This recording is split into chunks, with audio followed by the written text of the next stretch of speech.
Atenção! Começa agora uma teleaula de História do Ensino Fundamental. Você vai assistir a teleaula de número 33. Bons estudos!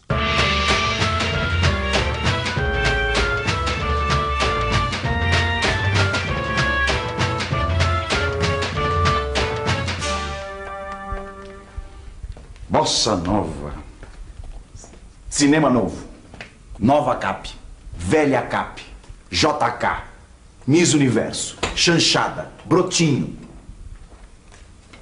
Você sabe o que querem dizer essas palavras? Não? Pergunte aos seus pais, tios, avós, e com certeza eles vão falar nos anos 50 e com uma pontinha de saudade. Mas chega de saudade. Vamos voltar a esse tempo e vamos ver se ele foi assim tão bom como dizem.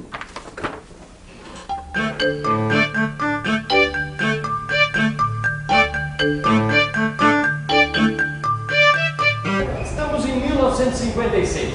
Juscelino Kubitschek assumiu a presidência do Brasil, prometendo avançar 50 anos em 5. O Brasil ainda estava se recuperando da crise que o suicídio de Getúlio Vargas provocou. JK deu a volta por cima e o país viveu um clima de otimismo e esperança. Pois é, e na teleaula de hoje você vai ver como tudo isto aconteceu. Como o Brasil e o mundo se comportaram nessa década que ficou conhecida como os Anos Dourados. Desde o final da Segunda Guerra Mundial, foi surgindo uma disputa por áreas de influência no mundo entre os Estados Unidos e a União Soviética. Essa disputa dividiu parte do mundo entre os pró-capitalistas alinhados aos Estados Unidos e os pró-comunistas alinhados à União Soviética.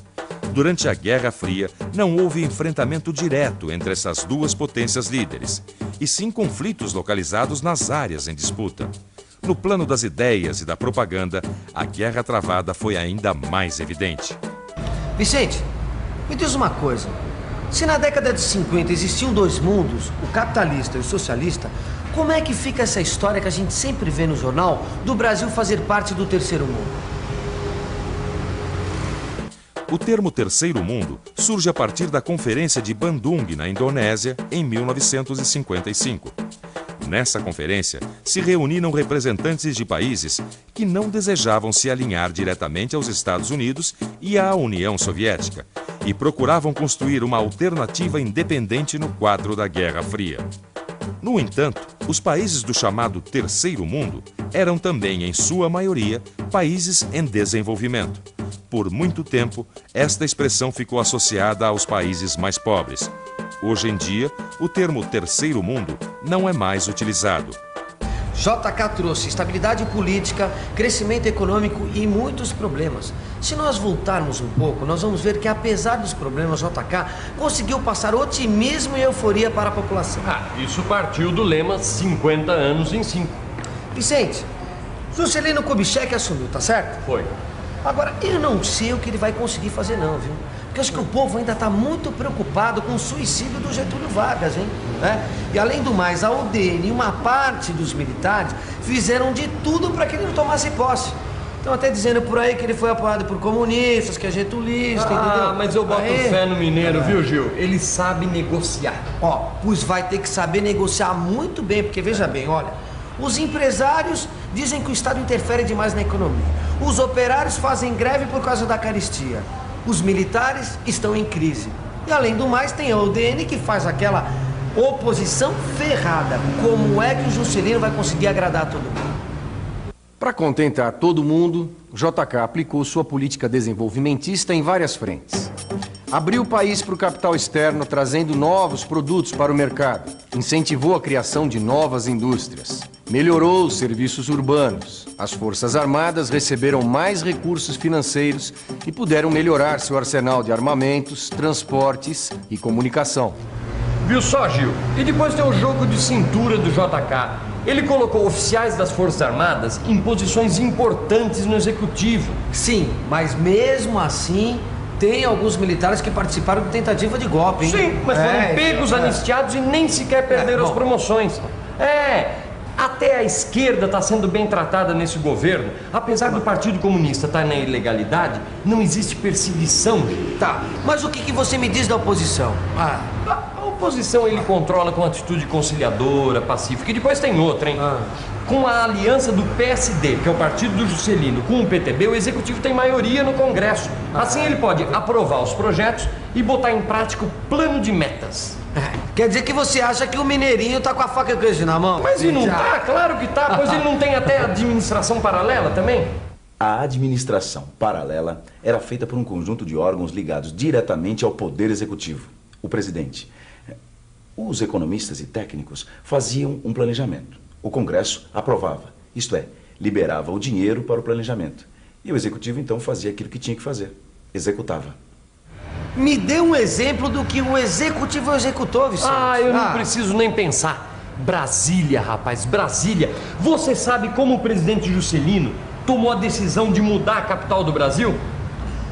Foi durante a campanha, num comício, quando um popular perguntou: já que o senhor diz que vai cumprir a Constituição ao pé da letra, eu queria saber uma coisa: vai pôr em prática aquela parte da lei que diz que a capital da República deve ser transferida para Goiás? E você sabe o que o Juscelino respondeu? Respondeu que sim, claro. Mas não é só isso, não. Brasília passou a ser a meta mais importante do seu plano. Brasília vai ficar como uma marca registrada do governo JK. Você vai ver. A construção de Brasília foi a maior prova do otimismo dos anos dourados. A partir de 1960, o Brasil ganhou uma nova capital. Construir Brasília significou criar mais empregos. Brasileiros de todos os estados migraram para o Planalto Central, cheios de esperança de melhorar de vida. Mas, acima de tudo, Brasília virou o símbolo da coragem e da ousadia do governo que ia progredir 50 anos em 5. Os gastos com as obras foram muito altos. A manutenção da capital, que não produzia nada, só gastava, saía bem cara. Tudo isso se refletiu na inflação, que subiu muito no final do governo JK. Mas nada impediu que no dia 21 de abril de 1960, a cidade idealizada por JK e projetada pelos arquitetos Oscar Niemeyer e Lúcio Costa fosse inaugurada com muita festa.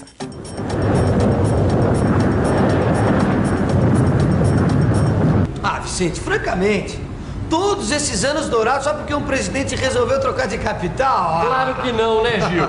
Também tem a parte social, cultural. Para entender como foi isso, basta olhar para você, ó. A Sociedade dos Anos Dourados. Não, dá uma levantadinha. Eu faço questão. Dá uma levantada. Olha a roupa que você está usando, Gil. Isso veio direto do cinema americano. Se Brasília é o símbolo do governo JK, você é o símbolo do American Way of Life. American Way of Life? Que isso? Isso quer dizer jeito americano de viver, Gil. É isso que quer dizer. Os Estados Unidos mandam no mundo e exportam tudo até o jeitão deles. Mas nem tudo aqui é igual. Divórcio, por exemplo, não tem. Como país de tradição católica, o Brasil só permite o desquite. Um casal pode se separar, mas não casar de novo. E gente desquitada não é assim muito bem vista pela sociedade, não. Sei não, viu, Vicente? Até que eu não sou tão americanizado assim. Vai, não? Que isso? Gil, basta olhar para essa mesa. Olha aqui, ó. Coca-Cola e o mais importante, ó, o automóvel. O automóvel antigamente era só um meio de transporte. Hoje em dia é símbolo de status. É como se o cidadão andasse com um cartaz: eu sou rico, eu sou moderno, olhem para mim. Todo mundo quer ter e exibir um carrão último tipo. Quer dizer que ninguém segura mais os playboys e os brotinhos dos anos dourados, né? Até certo ponto, Gil, até certo ponto. Por mais moderninha que a moça seja, liberdade tem limite, você sabe como é, né? E depois a gente não pode se esquecer, hein? Nós estamos no comecinho dos anos 60. Ainda não inventaram a pílula anticoncepcional. E em termos de comportamento, a maioria continua fazendo aquele gênero moça de família, casadoira, você sabe como é. Puxa vida, hein? O Brasil virou mesmo uma filial dos Estados Unidos, rapaz. Aí é que você se engana. Os anos dourados são também uma época de muito nacionalismo. Quer uma prova? Quero. Olha pra mim. A cultura dos anos dourados.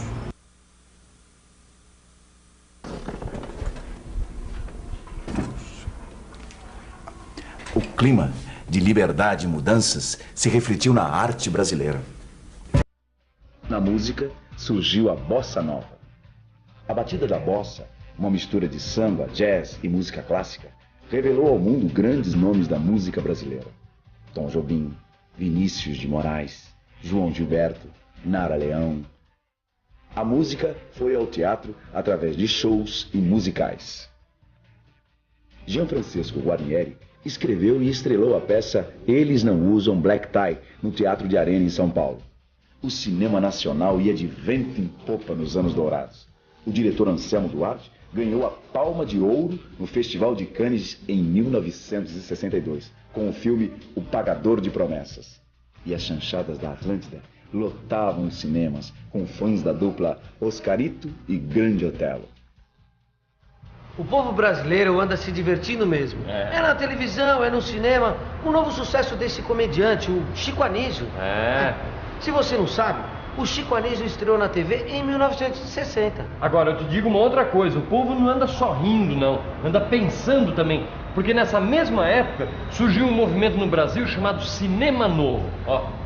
O diretor Glauber Rocha dizia que cinema novo é uma câmera na mão e uma ideia na cabeça. Isso quer dizer, filmes baratos, mas com muita criatividade. Esses filmes foram aplaudidos no mundo todo. Fizeram escola. E até hoje influenciam novos diretores, nacionais e internacionais. Outros diretores se destacaram no cinema novo, como Nelson Pereira dos Santos, Rui Guerra e Roberto Santos.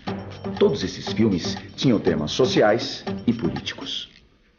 Tá vendo só, Gil? A liberdade que reina no governo do Juscelino permite a crítica social. E quem acaba ganhando com isso? A produção artística do país. Ah, mas criticar acontecer no cinema e na televisão, até eu. Eu quero saber se essa liberdade toda chega no povinho mais miúdo. Como é que é, né, Vicente? Chega sim.